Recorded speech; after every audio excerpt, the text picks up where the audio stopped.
Bueno, la verdad es que yo creo que en el mundillo ya hacía días que se sabía, pero sí que es verdad que a la luz pública salimos la semana pasada. Ujú. Ah, Hace un par de años estamos trabajando en el proyecto Básquet de el Futur. Y yo personalmente estoy relacionado con el básquet de manera ininterrumpida desde la temporada 86-87. Básicamente empecé como entrenador, estuve como, en fin, no sé, 17, 20 años de entrenador. Ya a la parte final de mi carrera como entrenador empecé a hacer coordinaciones y direcciones técnicas con clubes de la zona de Vallès. Y en el 2005 fiché por el Club Bàsquet Granollers, que es el club de mi ciudad. Yo soy natural de Granollers. Ujú. Y desde el 2008 soy el director deportivo del club. El tema este del proyecto Social Futur, pues bueno, lo empezamos a trabajar, me contactó Juli López a principios del 18, estuvimos hablando unos meses y a partir del verano del 18 dimos ya el sí, tiramos para adelante, le planteamos un proyecto modelo para la sección.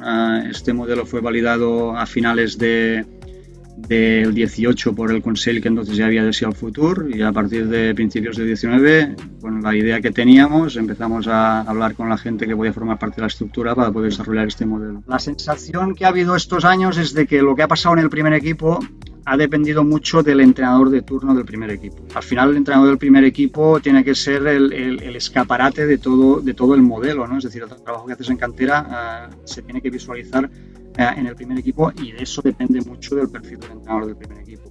Y tengo la sensación de que estos años, bueno, los perfiles que ha habido pues no han apostado por, probablemente es mejorable, ha sido mejorable estos últimos años el trabajo que he hecho en cantera, pero fundamentalmente creo que lo que ha fallado es que los entrenadores no han apostado por la gente joven, ¿no?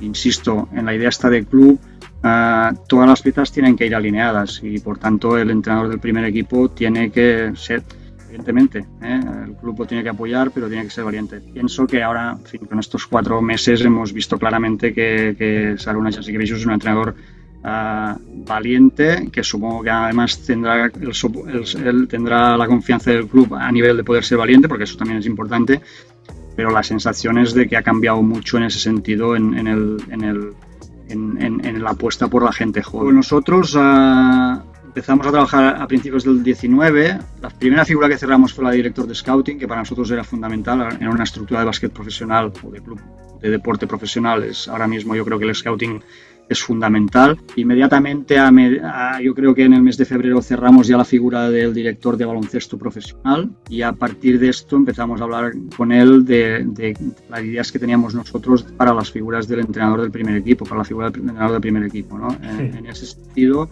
nosotros, como quedaban 2 años y medio para las elecciones, decidimos trabajar con un plan A y con otro plan A respecto a los entrenadores que visualizábamos para el primer equipo. Uno de estos planes A era Jasikevičius, el otro es un entrenador que en ese momento a nosotros nos parecía muy buen entrenador y que su recorrido durante estos 2 años no ha hecho más que ratificarlo, pero que obviamente está trabajando en otra estructura ahora mismo y el nombre no te lo voy a poder decir, y hemos seguido un camino paralelo. Nosotros empezamos a hablar con Jasikevičius, con el agente de Jasikevičius, yo creo que en mayo del 19, en junio del 19, estuvimos hablando durante julio, nos emplazamos para vernos en septiembre con el agente, y desgraciadamente Mauricio Balducci, que era el agente, tuvo un ataque de corazón a finales de agosto. Dejamos pasar unos meses y luego ya, porque la relación que había entre Balducci y Jasikevičius es una relación que va más allá de la relación entre agente y entrenador, dejamos pasar un par de meses y como sabíamos que Jasikevičius no tenía agente, contactamos directamente con él. Y más o menos hemos ido manteniendo un contacto sostenido, no nos hemos llegado a ver físicamente, pero hemos ido manteniendo un contacto sostenido toda esta época, hace relativamente poco. Por tanto, a nosotros, evidentemente, Šarūnas Jasikevičius como entrenador nos parece perfecto, en el sentido de que, bueno, es un entrenador joven, es un entrenador ambicioso y además está demostrando una cosa de la que nosotros estábamos convencidos, que es un entrenador que nos va a permitir que este modelo de club con trabajo de cantera se pueda visualizar en el primer equipo, como estamos viendo. Tenemos muy poca información de todo lo que es el Espai Barça, muy poca, tanto desde el punto de vista de plazos como desde el punto de vista de financiación. De todas maneras, y yo creo que si revisáis entrevistas con Víctor Font, él ha dicho que es prioritario el Palau por delante del Camp Nou. Es decir, que la primera obra importante que se tiene que acometer es el Palau Blaugrana, porque es que además es urgente y se necesita. Es decir, Palau Blaugrana es un pabellón que ahora mismo ya no es un pabellón para un club como el Barça.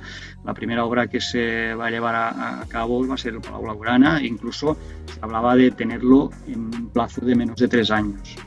Por tanto, evidentemente, tendría que estar dentro de esta legislatura. Los pabellones actuales permiten llevar a cabo toda una serie de actividades que, evidentemente, ahora mismo el Palau Blaugrana no te permite, ¿no? Y de entrada, evidentemente, la instalación sería una fuente de ingresos que ahora no existe. Quizás la sensación también durante este recorrido de estos 2 años es que la propia sección tiene poca atención a nivel de generar ingresos cuando hablamos en el sentido de jugadores. Es decir, sacar un rendimiento incluso desde la parte deportiva.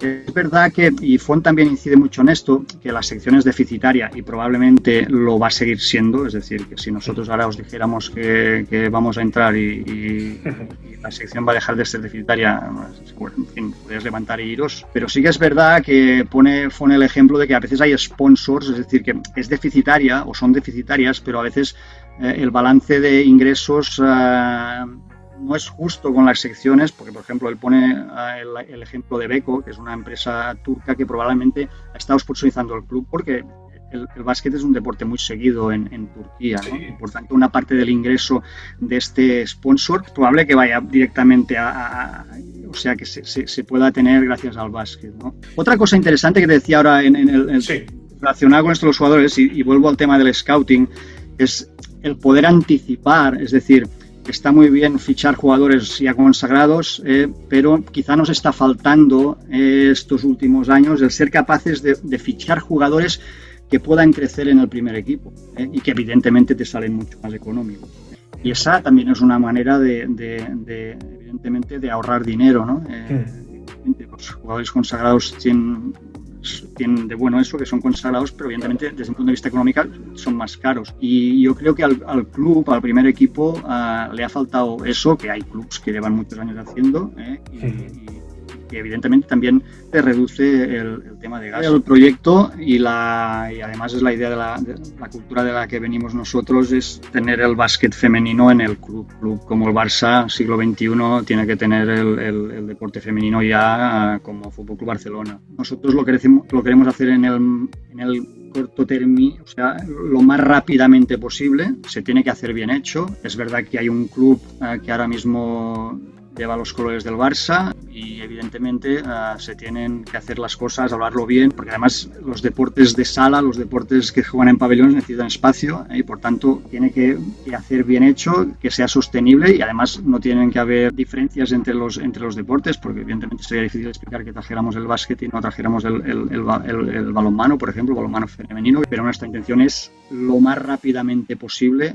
tener las secciones femeninas aquí. San Feliu está haciendo un muy buen trabajo, el equipo de Liga Femenina 2 puede subir perfectamente a Liga Femenina y bueno, tendremos que ver cómo se puede vehicular todo. Luego tendremos que ver cómo está todo el tema económico, pero yo creo que el primer equipo del Barça tiene que tener equipo competitivo como el que tiene ahora. Hemos de ser capaces de generar jugadores para el primer equipo. Tiene que ser así, sí o sí. Además tenemos la persona ahora indicada en el primer equipo. Además entiendo que la mayoría de jugadores tienen contratos hasta el 22 como mínimo, la mayoría, y por tanto tenemos una plantilla de máximo nivel garantizada para los próximos años y insisto que estos últimos veranos se ha hecho un buen trabajo a nivel de fichajes. Tenemos probablemente una de las mejores plantillas de Europa ahora mismo.